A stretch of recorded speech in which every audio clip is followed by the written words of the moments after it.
Hello, welcome back to Seawolf's Den. I'm Crafting Ron. If I'm calculating things right, I think this is going to be my 50th video. So here in front of you is a craft I did some time ago.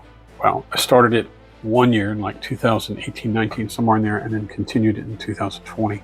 I will post pictures along the way, but this is a craft that I had no plans for. My wife was throwing away some kids' toys. I saw it and had to have it and had to do something with it. So it started out as this and other parts that would fit in there as a PlayDoh castle. This was pink underneath, as you probably see some of the paint chipping off because it's been sitting in storage for so long. I have yet to use it, but I loved it. So I went ahead and created with packing material sort of a castle of doors. Here's one end. I believe this goes in the back. This is the back. I took Halloween toys or Halloween stuff plus some 40K bits, as you can see. And these are 40K bits with the windows. That's even a Halloween door inside there. This is a part of the Play-Doh thing and mounted on this packing material and made that one of the doors. And that's the back door. One of the side doors, again, more the Play-Doh door, more Halloween parts. That's a Mage Knight miniature with wings. That's a Dream Blade miniature I thought looked cool, and I made it into a statue. So inside here is a statue. I had a box of skeletons and they all had weapons. I cut the weapons off and mounted them on the wall. So that's one side.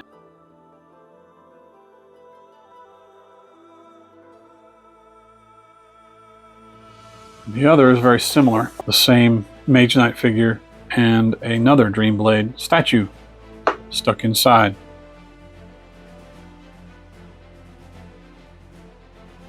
All of this, I just kept on going with parts I had laying around. Wanted to do something with it. Thought about, I mounted this inside there. I made sure I could fit that inside there. So there, that went there. Another Halloween miniature door from the Halloween collection, and it had its own little drawbridge, but I put, these are just a necklace and some parts, 40K parts that I'm put up there and glued the chains to, pinned them down here, and I just painted up. And obviously this is I've been crafting since for about 10 years, and so this is about middle of the road for me, on par with what you expect a guy to do with that little of experience. I still like it. I'll tell the tale on how I started with it with the pictures, and then we'll go from there. I started with this pink Disney Play-Doh castle that my wife was going to throw away. She stopped and showed it to me before she did. Of course I'm going to use it. It was used to create princesses and their clothes and their dresses in Play-Doh.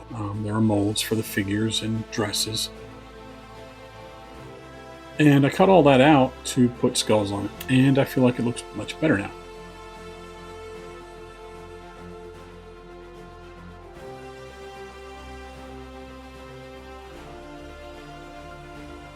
The packing material I used came from work, and there were two parts to that. One was the foam, which held a computer part, and the molded cardboard parts are for U-shaped incandescent lights they were putting in our office.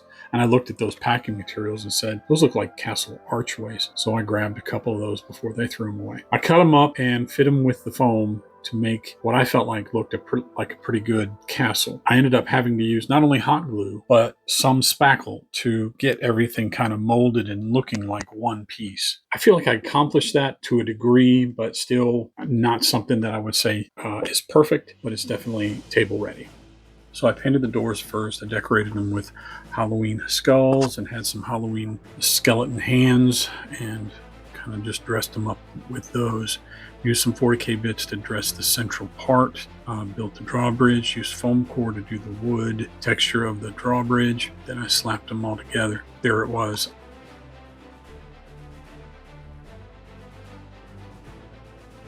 I think my only complaint is that, of course, the toy is at a different scale than the wings, the different sides of the building, because you look at the brick texture and it's kind of to scale with miniatures, and everything else is kind of bigger, and so it kind of looks out of place to a degree, but I'm okay with it. Like I said, table ready. I'm happy with table ready.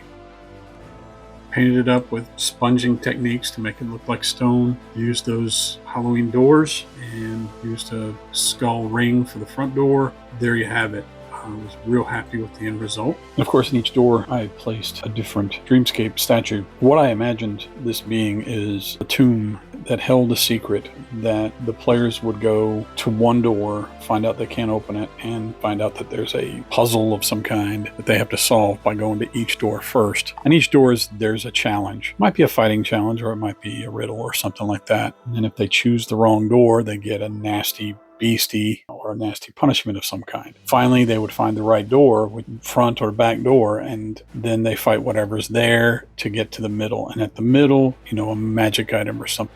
If you have an idea of how I could use this in a campaign, if it inspires you, feel free to comment. Maybe I'll make an adventure out of it, write it up, give you credit, and maybe run it, or I could even run it online. I will do D&D. I know that I've said that I'm not the D&D or the fantasy type, but obviously I made a fantasy terrain, so might as well use it as fantasy.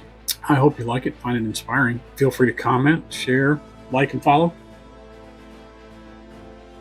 So until next time, seek the wolf in thyself.